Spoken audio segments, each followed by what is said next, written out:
Hello everybody, once again, this is xICEMANx, bringing you another crappy commentary for YouTube.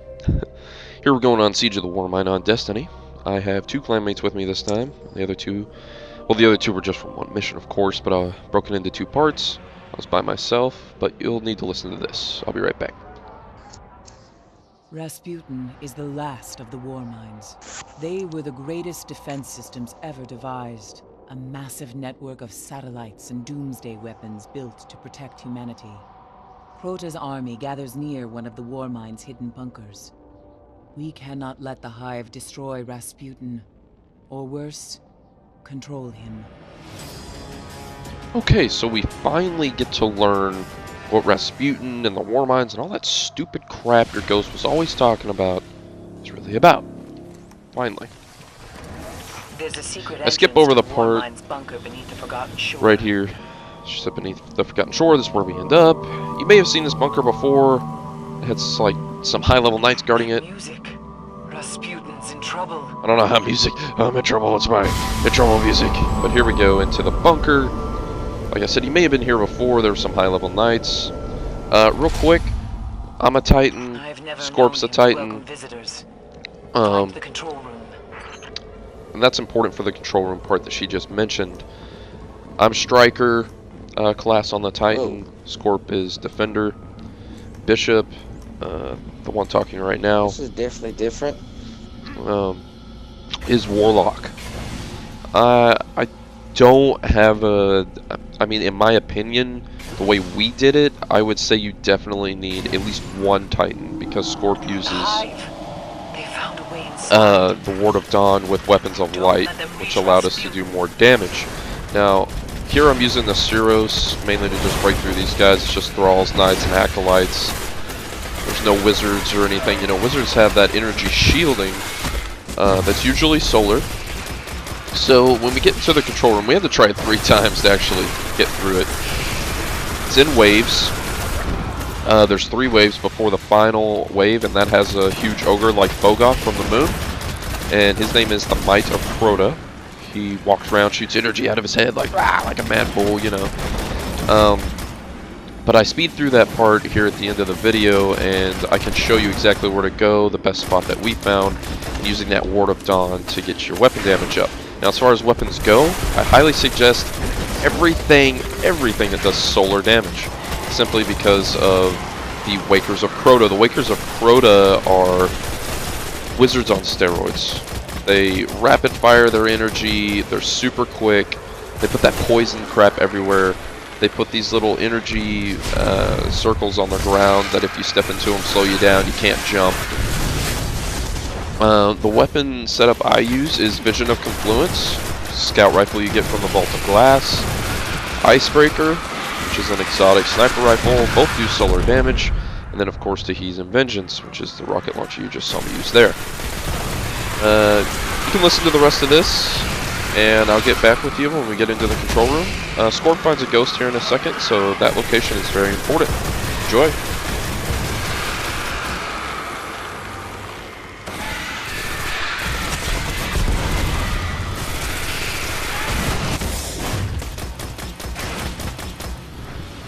Oh, Mom. Hey, I got a ghost over here. You guys want to double back?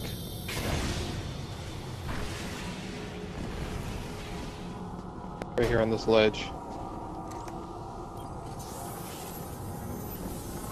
Thank you.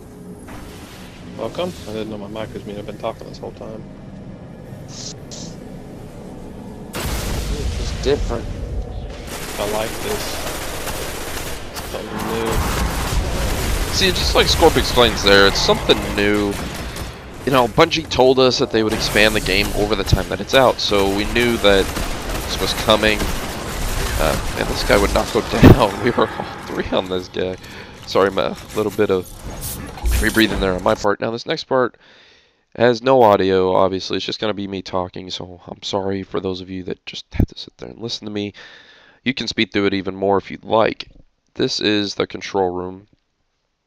Once you get in there, all that happens, as you saw, was the Omnigul spawns up.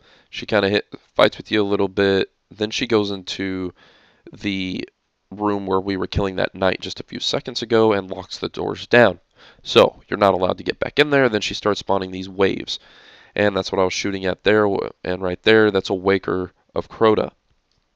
And those are, like I told you, the wizards on steroids. They're very easy to kill. And they always are, you know, because they don't ever come close to you. They just send all these little douchebags near you. All the acolytes, all the thrall, all the knights.